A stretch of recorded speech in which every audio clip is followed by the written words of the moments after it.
ತಿಂಗಳ 24/11/2025 ಸೋಮವಾರ 11 ಗಂಟೆಗೆ ಶಿಡ್ಲಘಟ್ಟ ನಗರಕ್ಕೆ ಈ ರಾಜ್ಯದ ಗೌರವಾನ್ವಿತ ಸನ್ಮಾನ್ಯ ಶ್ರೀ ಸಿದ್ದರಾಮಯ್ಯನವರು ಮುಖ್ಯಮಂತ್ರಿಗಳು ಆಗಮಿಸ್ತಾ ಇರೋಂಥದ್ದು ನಮ್ಮೆಲ್ಲರ ಹೆಮ್ಮೆ. ಜೊತೆಗೆ ಉಪಮುಖ್ಯಮಂತ್ರಿಗಳು ಡಿ ಕೆ ಶಿವಕುಮಾರ್ ಅವರು ಸಹ ಆಗಮಿಸ್ತಾ ಇರೋಂಥದ್ದು. ಹಲವಾರು ಸಚಿವರು, ರೇಷ್ಮೆ ಸಚಿವರು ವೆಂಕಟೇಶ್ ಅವರು, ಮತ್ತೆ ಉಸ್ತುವಾರಿ ಸಚಿವರು ಎಂ ಸಿ ಸುಧಾಕರ್ ಅವರು, ಕೃಷ್ಣ ಬೈರೇಗೌಡರು, ಹಲವಾರು ಮಂತ್ರಿಗಳು ನಮ್ಮ ನಗರಕ್ಕೆ ಆಗಮಿಸ ಬಹಳಷ್ಟು ಒಂದು ಹಬ್ಬದ ವಾತಾವರಣ ಸೃಷ್ಟಿಯಾಗಿದೆ. ಸುಮಾರು 1800 ಕೋಟಿಗೂ ಹೆಚ್ಚು ಕಾಮಗಾರಿಗಳಿಗೆ ಶಂಕುಸ್ಥಾಪನೆ ಮಾಡೋದಕ್ಕೆ ಮಾನ್ಯ ಮುಖ್ಯಮಂತ್ರಿಗಳ ಸಮೇತ ಎಲ್ಲರೂ ಆಗಮಿಸಿ ಅದಕ್ಕೆ ಚಾಲನೆ ಕೊಡ್ತಾ ಇರೋಂಥದ್ದು. ವಿಶೇಷವಾಗಿ ಶಿಡ್ಲಘಟ್ಟದಲ್ಲಿ 200 ಕೋಟಿಗೂ ಹೆಚ್ಚು ಮೊತ್ತದ ಒಂದು ಹೈಟೆಕ್ ರೇಷ್ಮೆ ಮಾರುಕಟ್ಟೆ ನಿರ್ಮಾಣ, ಅದಕ್ಕೆ ಸಮಗ್ರ ರೇಷ್ಮೆ ಅಭಿವೃದ್ಧಿ ವಿಚಾರವಾದಂಥ ಒಂದು ಯೋಜನೆನ ಇವತ್ತು ಕಾರ್ಯರೂಪಕ್ಕೆ ಬರೋದಕ್ಕೆ ಚಾಲನೆ ಕೊಡ್ತಾ ಇರೋಂಥದ್ದು ನಮ್ಮೆಲ್ಲರ ಸೌಭಾಗ್ಯ. ಎಲ್ಲ ರೇಷ್ಮೆ ಕೃಷಿಕರಲ್ಲಿ ಮತ್ತೆ ರೀಲರ್ಸ್ ಅಲ್ಲಿ ಒಂದು ಸಂತಸ ಮೂಡಿರೋಂಥದ್ದು, ಮತ್ತೆ ಭವಿಷ್ಯದಲ್ಲಿ ರೇಷ್ಮೆ ಉಳಿಸೋಂಥದ್ದು ಈ ಭಾಗದ ರೈತರ ರೀಲರ್ಸ್ನ ಹಿತ ಕಾಯುವಂಥದ್ದು ಆಗಿರ್ತದೆ. ಅದರಿಂದ ಎಲ್ರಿಗೂ ಶುಭ ಆಗಲಿ ಅಂತೇಳಿ ನಮ್ಮ ಭಾವನೆ. ಅದ್ರ ಜೊತೆಗೆ ಹಲವಾರು ನೀರಾವರಿ ಯೋಜನೆಗಳು ಮತ್ತೆ ಹಲವಾರು ಕಾಮಗಾರಿಗಳ ಒಂದು ಪ್ರಯತ್ನನೂ ಸಹ ಗುದ್ದಲಿ ಪೂಜೆ ಮಾಡ್ತಾ ಇರೋಂಥದ್ದು. ಜೊತೆಗೆ ಸಾಕಷ್ಟು ಇಂಡಸ್ಟ್ರಿಯಲ್ ಕಾರಿಡಾರ್ಸ್ ಸಹ ನಮ್ಮ ಜಿಲ್ಲೆಯಲ್ಲಿ ಮಾನ್ಯ ಸಚಿವರು ಯೋಜನೆಗಳನ್ನ ಕಾರ್ಯರೂಪಕ್ಕೆ ತರ್ತಾ ಇರೋಂಥದ್ದು ಸಹ ಒಳ್ಳೆಯ ಬೆಳವಣಿಗೆ. ಆ ನಿಟ್ಟಿನಲ್ಲಿ ಎಲ್ಲ ಇದು ಕಾಂಗ್ರೆಸ್ ಪಕ್ಷದ ಮುಖ್ಯಮಂತ್ರಿಗಳು ಆಗಮಿಸಿರೋದ್ರಿಂದ ಕಾಂಗ್ರೆಸ್ ಕಾರ್ಯಕರ್ತರು, ಸಾರ್ವಜನಿಕ ಬಂಧುಗಳು ಹೆಚ್ಚಿನ ಸಂಖ್ಯೆಯಲ್ಲಿ ಆಗಮಿಸಿ ಈ ಶುಭ ಕಾರ್ಯಕ್ರಮನ ಯಶಸ್ವಿಗೊಳಿಸ್ಬೇಕಂತೇಳಿ ನಾನು ಸಹ ಸಾರ್ವಜನಿಕರಲ್ಲಿ, ನಮ್ಮ ಮುಖಂಡರಲ್ಲಿ, ಪ್ರತಿಯೊಬ್ಬ ಕಾರ್ಯಕರ್ತರನ್ನು ಸಹ ಮನವಿ ಮಾಡ್ಕೊಳ್ತೀನಿ. ಎಲ್ಲರೂ ಭಾಗವಹಿಸಿ ಇದು ನಮ್ಮ ಕಾರ್ಯಕ್ರಮ. ನಮ್ಮ ರೇಷ್ಮೆ ನಗರ ಬಹಳಷ್ಟು ಸಜ್ಜುಗೊಂಡಿದೆ. ಸಾಕಷ್ಟು ರಸ್ತೆಗಳು ಅಭಿವೃದ್ಧಿ ಆಗ್ತಾ ಇರೋದು ನಮಗೆ ಖುಷಿ ತಂದಿದೆ. ಇವೆಲ್ಲನೂ ಸಹ ಇನ್ನಷ್ಟು ಹೆಚ್ಚಾಗಬೇಕು. ಭವಿಷ್ಯದಲ್ಲಿ ಶಿಡ್ಲಘಟ್ಟ ದೊಡ್ಡ ಮಟ್ಟದ ಅಭಿವೃದ್ಧಿನ ನೋಡೋಂಥದ್ದಾಗಬೇಕು. ಈ ಭಾಗದ ಸಾರ್ವಜನಿಕ ಬಂಧುಗಳಲ್ಲಿ ಒಂದು ಒಳ್ಳೆಯವಾದಂಥ ಮೂಲಭೂತ ಸೌಕರ್ಯಗಳಿರೋಂಥ ತಾಲೂಕು ಅಂತೇಳಿ ಹೆಸರು ತಗೊಳ್ಳೋಂಥ ಒಂದು ಮುಂಚೂಣಿಗೆ ಬರಬೇಕು ಅನ್ನೋಂಥದ್ರಲ್ಲಿ ನಮ್ಮಗಳ ಅಭಿಮತ. ಸರ್, ಇಲ್ಲಿ ಸ್ಥಳೀಯ ಶಾಸಕರು ಇದು ಪಕ್ಷಾತೀತವಾಗಿ ನಡೀತಾ ಇರೋ ಕಾರ್ಯಕ್ರಮ, ಎಲ್ಲರೂ ಭಾಗವಹಿಸ್ಬೇಕಂತೇಳಿ JDS ಅವ್ರಿಗೂ ಸಹ ಇದೊಂದು ಕರೆ ಕೊಟ್ಟಿರ್ತಾರೆ. ನೀವು ಅದ್ರ ಬಗ್ಗೆ ಏನ್ ಹೇಳ್ತೀರಿ? ಹೌದು, ಇದು ಸರ್ಕಾರಿ ಕಾರ್ಯಕ್ರಮ.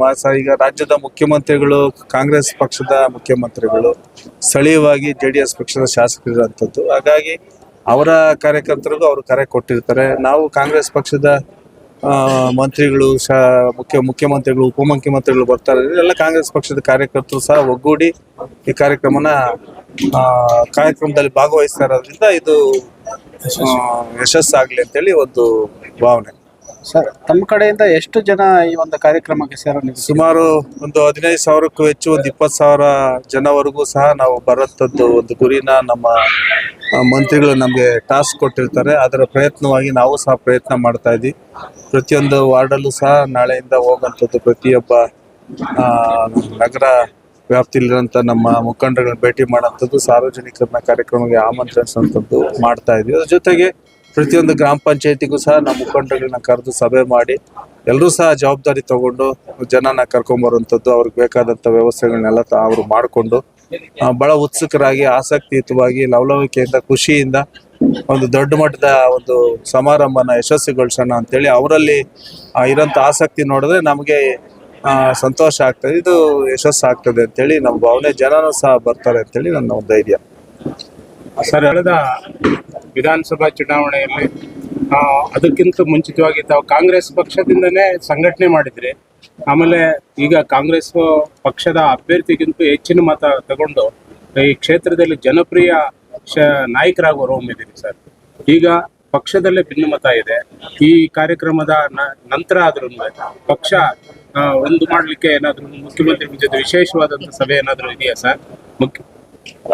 ರಾಜ್ಯದಲ್ಲಿ ಈಗ ಕಾಂಗ್ರೆಸ್ ಸರ್ಕಾರ ಇರೋಂಥದ್ದು, ಇಂದಿನಿಂದನೂ ನಾವು ಸಹ ಕಾಂಗ್ರೆಸ್ ಪಕ್ಷದಲ್ಲೇ ಪ್ರಯತ್ನ ಮಾಡ್ತಾ ಇರೋಂಥದ್ದು ಇಡೀ ಜನತೆಗೆ ಗೊತ್ತಿದೆ. ಈಗಲೂ ಸಹ ಕಾಂಗ್ರೆಸ್ ಪಕ್ಷ ನಮ್ಮನ್ನ ಬರಮಾಡ್ಕೊಂಡು ನಿಮ್ಗೆ ಒಂದು ಒಳ್ಳೆ ಸಂದರ್ಭದಲ್ಲಿ ನಿಮ್ಗೆ ಏನು ಗೌರವ ಸಿಗ್ಬೇಕು, ಆ ಸ್ಥಾನ ಸಿಗ್ಬೇಕು, ಅದು ಸಿಗುತ್ತೆ, ನೀವು ಕೆಲಸ ಮಾಡಿ, ನಿಮ್ಮ ಕೆಲಸ ನೀವು ಮಾಡಿ, ಉಳಿಕೆ ಇದನ್ನ ನಾನು ಬಿಡಿ ಅಂತೇಳಿ ವರಿಷ್ಠರಾದಿಯಾಗಿ ಪ್ರತಿಯೊಬ್ಬರು ಸಹ ನಾನು ಕಿವಿ ಮಾತು ಹೇಳಿದ್ದಾರೆ. ಹಾಗಾಗಿ ಬೇರೆ ಸಾಕಷ್ಟು ಒಂದು ರೀತಿ ಮಾತಾಡೋಂಥದ್ದನ್ನೆಲ್ಲನೂ ಸಹ ನಾವು ಅಷ್ಟಾಗಿ ತಗೊಳ್ಳದೆ ನಮ್ಮ ಕೆಲಸನ ನಾವು ಅವ್ರ ವರಿಷ್ಠ ಹೇಳ್ದಂಗೆ ನಮ್ದು ಏನಿದೆಯೋ ಗುರಿನ ನಾವು ಮುಟ್ಟಂಥದ್ದು, ಸಾರ್ವಜನಿಕ ಸೇವೆ ಮಾಡೋಂಥದ್ದು, ಪಕ್ಷ ಸಂಘಟನೆ ಮಾಡೋಂಥದ್ದು, ಇದು ದಿನನಿತ್ಯದ ಕಾಯಕ ಆಗಿದೆ. ಹಂಗಾಗಿ ಅದನ್ನೇ ಮುಂದುವರ್ಸ್ಕೊಂಡು ಹೋಗ್ತೀವಿ. ಅದು ಭವಿಷ್ಯದಲ್ಲಿ ನೋಡೋಣ.